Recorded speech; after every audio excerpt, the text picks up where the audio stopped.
na bukas may bagong mga testigong 14 na darating sa Senado. Ngunit ang ginawa nila, kuno-kuno, chuchu-chuchu, meron daw threat sa Senado. Pinapalockdown ng NBI ang Senado para hindi lang makapasok. Alam niyo po kasi, the people who are now in power are fighting for their lives. Kasi alam nila ang mangyayari baka lumabas itong flood control scandal kung sinong mastermind. Pero hindi po kami matitinag sapagkat we are not fighting for ourselves. We are fighting for the future of the Filipino people and our country. Mas malakas na motibasyon po yan kesa sa pansariling interes. Sa araw pong ito, kaya narito po ako ay out of respect again to the institution sapagkat ginagalang ko po ang National Bureau of Investigation bilang isang institusyon na napakaganda po ng reputasyon bilang premier law enforcement and investigative body ng ating bansa. Bagamat wala po tayong paggalang, paprangkahin ko na doon sa namumuno ngayon sa NBI na halatang-halata din po natin na puppet ng Malacanang na ang papel lamang niya ay manggulo sa investigasyon. Sapagkat nakikita niyo naman po, lahat ay ginagawa. Alam niyo ba na bukas may bagong mga testigong 14 na darating sa Senado. Ngunit ang ginawa nila, kuno-kuno, chuchu-chuchu, meron daw threat sa Senado. Pinapalockdown ng NBI ang Senado para hindi lang makapasok. Alam niyo po kasi, the people who are now in power are fighting for their lives.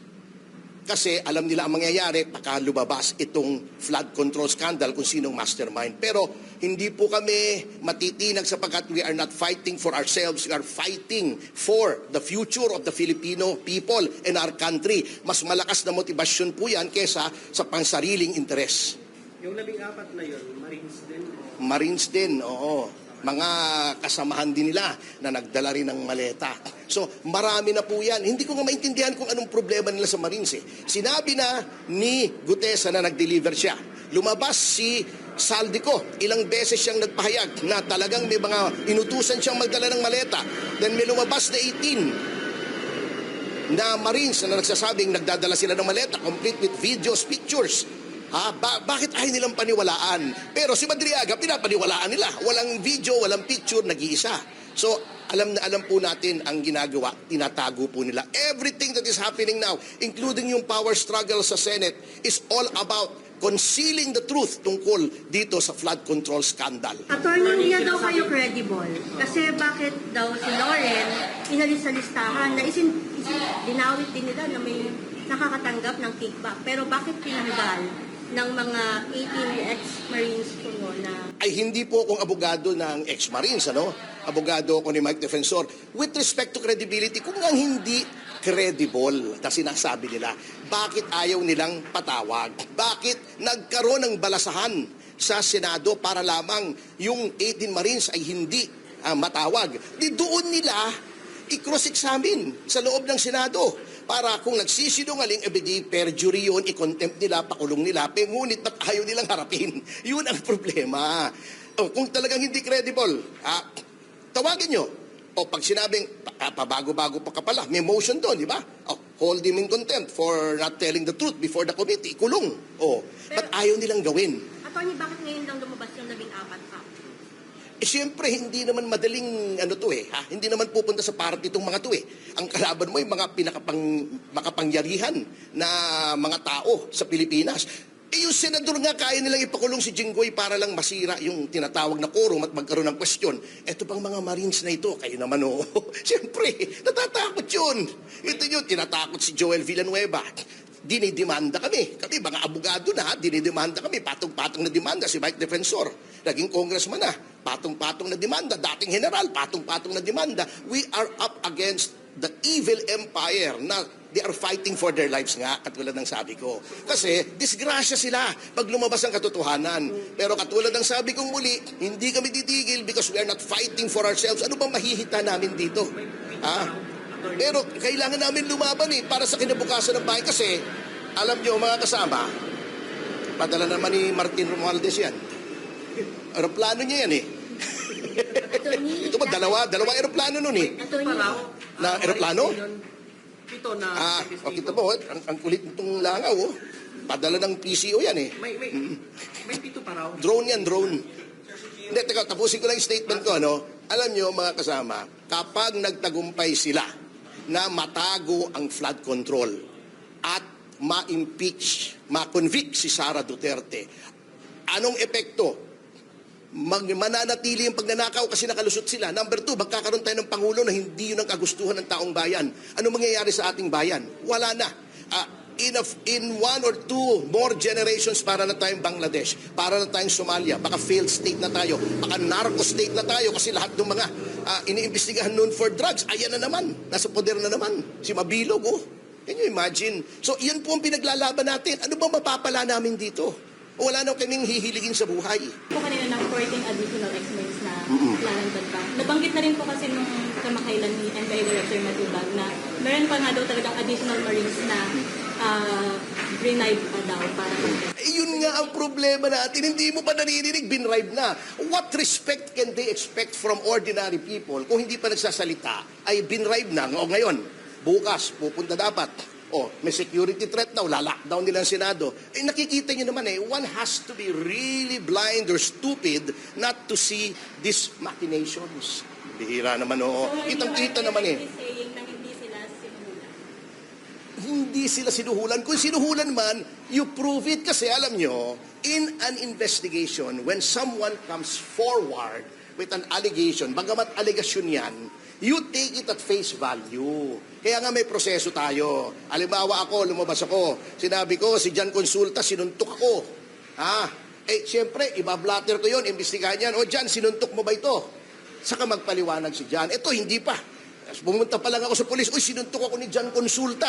Baka naman hindi ka sinuntok, baka nagkamali lang, di ba? Baka nadulas lang, tamaan yung mukha mo. Yun ang nangyayari, para tayong mga luko-luko na rito Saan nakaharap na investigasyon?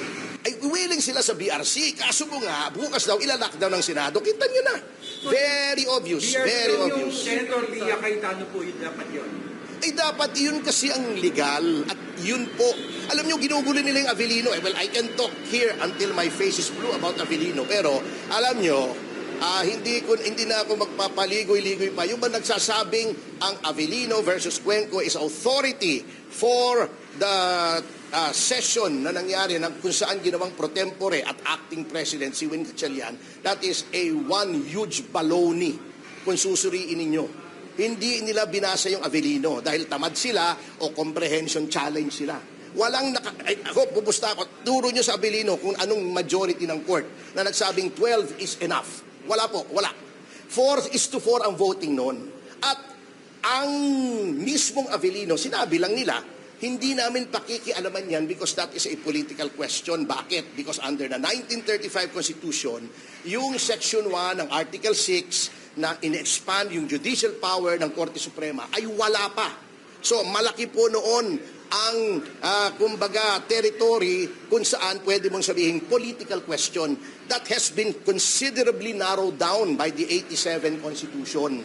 Pati yung majority, iba na po ang wordings ng 87 Constitution kesa sa 35 Constitution. Yung ruling, Avellino, matanda pa kay Tito Soto yung ruling na yun Bago yun, ang susundin mo under a different Constitution. Malaking kalokohan naman yun. Attorney, yung lockdown bukas, so ina-announce. dahil doon sa ayaw nilang papasukin yung 14 naman. Obvious naman bakit mo ilalockdown ngayon? Try nyo pumasok doon, ordinaryong tao ka. Mamamayan ka, kahit ako, pahihirapan akong pumasok. Ngayon lang nangyari yan. That is supposed to be the office of the representative of the people elected at large. Bago hindi mo papapasukin yung constituents mo. Di ba? But attorney, what is your basis of saying that na yun yung dahilan? Yun yung dahilan. Ano pa man, walang reason para i-lockdown mo ang Senado. By deduction. By deduction. Do you think that is also an allegation? Alin? If walang evidence na Pero makikita mo sa pattern, di ba? We are all logical beings. Kaya nga homo sapiens tayo, di ba? Di ba? We are thinking men. Man is a logical creature. Makikita mo naman di ba? Kung anong moves We're not naive. Unless pinanganak kakahapon lang at lahat paniniwalaan mo. Kita ba yung pattern si Ping Lacson na siyang involved sa maleta rin na hinaharang nung siya ay BRC chairman. Siyang unang-unang nagsabi, oy, may unrest ang military, may threat. Biglang papasok si Matibag, oy, may security risk ang Senado, kailangan i-lockdown ninyo. Diba? So, I mean, dahil you have to be really, you have to be really dense not to see that something is wrong. Lord, dahil naka-lockdown tomorrow, walang pupunta sa Senado, sa kampo. Yun ang inalaw sa amin. Ewan ko kung ipapatupad nila ngayon now that the cat is out of the bag. I'm not talking about Kiko Barsaga. So, papaano yun, attorney? Ready sila, kaya nga nag-lockdown eh. Hindi na. Okay lang. I'm sorry. Where is? Hindi ko alam eh. Kahapon kami last nagkita for breakfast when I was given instructions. Anong instruction niya sa'yo? Lawyer client na yun.